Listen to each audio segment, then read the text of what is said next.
हरे कृष्णा, राधे राधे भक्तों, बहुत बहुत स्वागत है एक बार फिर से आपके अपने चैनल श्री जी की लाडली रूबी में। तो आज की इस वीडियो में हम आपको दिखाएंगे कि हमें संध्या पूजा किस प्रकार से करनी चाहिए। तो फ्रेंड, जिस तरह से सुबह की पूजा का जितना महत्व है, उतना ही महत्व संध्या के समय पूजा का भी होता है। सूर्यास्त हो चुके हैं, उस समय कहते हैं कि जो नेगेटिविटी होती है ना, वो अपना प्रभाव ज़्यादा छोड़ती है, जिसकी वजह से अगर हम अपने घर में धूप दीप जलाते हैं, घर में ध्वनि करते हैं, शंख ध्वनि करते हैं, तो इससे वह जो नकारात्मकता होती है वह घर से दूर रहती है। तो हमें संध्या पूजा ज़रूर करनी चाहिए। इससे हमारे रिलेशनशिप अच्छे होते हैं, घर में प्रोस्पेरिटी बढ़ती है, प्रोग्रेस होती है, यानी कि सभी की उन्नति तरक्की होती है।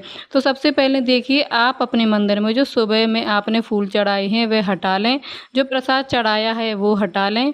और तो संध्या के समय आप भगवान को जो भी भोग लगाना चाहते हैं वह एकदम नया ही होना चाहिए, ताज़ा होना चाहिए। सुबह का रखा हुआ भोग शाम को नहीं लगाना चाहिए। तो सबसे पहले ध्यान रखने वाली बात यह है कि जो भी दीपक आप जलाएंगे वह अच्छे से क्लीन होने चाहिए। कहीं कहीं पे क्या करते हैं कि बार बार उसी एक ही दीपक में जो बार बार दीपक जलाते रहते हैं, जिससे कि दीपक पूरा काला पड़ जाता है। तो फ्रेंड्स, ये गलती ना करें, इससे आपके घर में नकारात्मकता ज़्यादा बढ़ती है। ठीक है, अब बात करते हैं कि हम रुई की बाती जलाएं या कलावे की। तो यह आपके ऊपर डिपेंड करता है।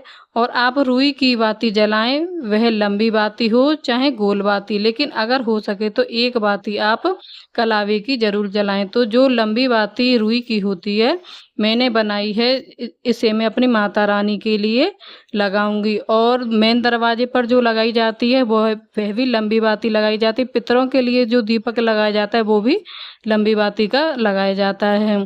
तो ठीक है, दीपक मैं जो दहलीज पर जलाती हूँ उसमें मैं तिल के तेल का प्रयोग करती हूँ। आप चाहें तो सरसों का तेल का भी प्रयोग कर सकते हैं। वैसे तिल का तेल ज़्यादा बेस्ट होता है। अगर आपके घर में सरसों के तेल का दिया जलाया जाता है तो फिर आप अपने घर के नियम के हिसाब से भी कर सकते हैं। अच्छा फ्रेंड्स, एक चीज़ आपको ध्यान रखनी है कि जैसे कि आपने गोल बाती का अगर दीपक जलाया जाता है तो उसमें आपको कुछ ध्यान रखने की ज़रूरत नहीं है। लेकिन अगर आप लंबी बाती का दीपक जला रहे हैं तो ध्यान रखें कि बाती का मुख तो उत्तर की तरफ होना चाहिए या फिर पूरब की तरफ होना चाहिए, दिशा चेंज नहीं होनी चाहिए। इस चीज़ का आपको ध्यान रखना है। अच्छा, दूसरा ये है फ्रेंड्स कि अंधेरा होने से पहले अपने घर के अच्छे से साफ़ सफाई ज़रूरी कर लें।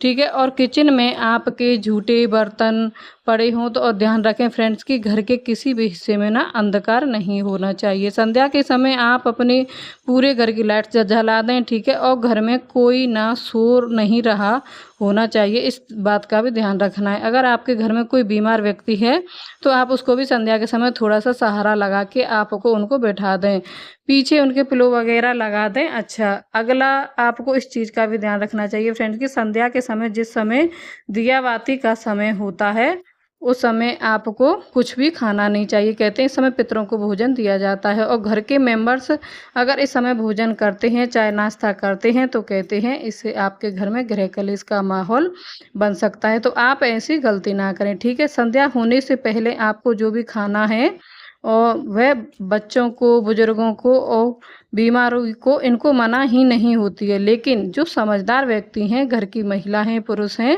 उनको यह कार्य नहीं करने चाहिए। ठीक है, तो एक दीपक आप अपने घर के मंदिर में जलाएंगे, दूसरा दीपक जो है मैंने ठाकुर जी के सामने रख दिया है। और ठाकुर जी को दूध का भोग मैं शाम को लगाती हूँ, तो कुछ ना कुछ दूध में आपको डाल देना चाहिए, जैसे बादाम है, काजू है, वही भोग आप माता लक्ष्मी के लिए, माता रानी की पूजा करते हैं, वह भी उनके लिए वही भोग लगाएं।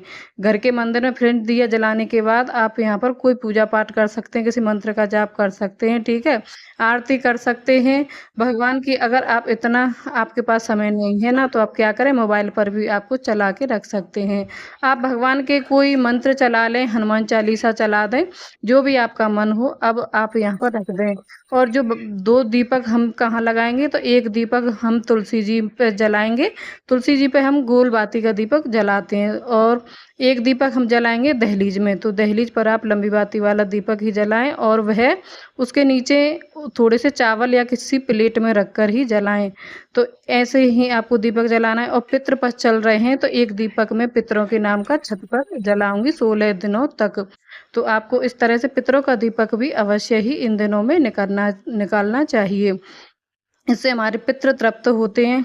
ब्रह्म मुहूर्त में आप अगर दीपक ना जला पाएँ तो आपको शाम के समय ही दीपक ज़रूर जलाना चाहिए, क्योंकि दीपक का महत्व अंधकार में होता है। आप सुबह में जल्दी पूजा कर सकते हैं तो दीपक नहीं जला पा रहे हैं तो जो है आप अपनी दहलीज पर लक्ष्मी जी की कोई चरण या डिजाइन जो है ज़रूर बनाएं। तो आप स्टिकर भी लगा सकते हैं, ऐसा करके रख सकते हैं। आपको दहलीज हमेशा सजी हुई दिखेगी और संध्या के समय आप दीपक जलाकर रख सकते हैं। अच्छा, आप 2 भी दीपक लगा सकते हैं दोनों कॉर्नर पर, मैं सिर्फ़ 1 ही दीपक जलाती हूँ, ठीक है? अब जो हम दीपक जलाते हैं, हमारे घर में ना बहुत सारे देव वृक्ष भी लगे हुए होते हैं, लेकिन मैं एक ही दीपक जलाती हूँ संध्या के समय। हाँ, जब कोई विशेष त्योहार होता है या फिर दिन के हिसाब से दीपक जलाती हूँ। जैसे शमी वृक्ष है तो शनिवार के दिन शमी वृक्ष में अलग से दीपक जला देती हूँ। गुरुवार के दिन केले के वृक्ष में अलग से दीपक जला देती हूँ। डेली मैं सिर्फ एक ही दीपक जलाकर लगाती हूँ माता तुलसी के नीचे। उसी दीपक से मैं सबकी आरती दिखा देती हूँ, जो भी देव वृक्ष हैं।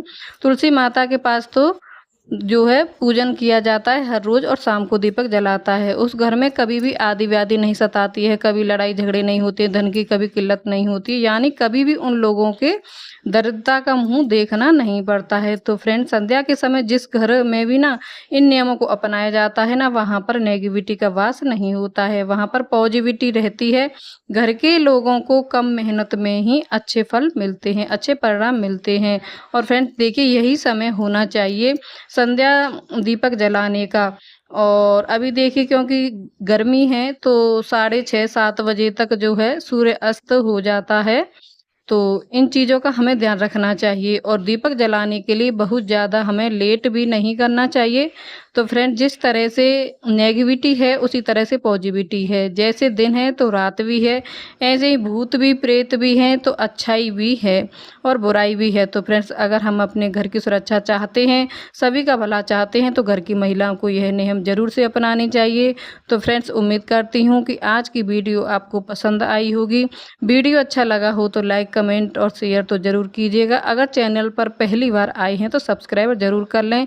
कमेंट में राधे राधे लिखना ना भूलें। मिलती हूँ नेक्स्ट वीडियो में, तब तक के लिए राधे राधे, जय श्री कृष्ण।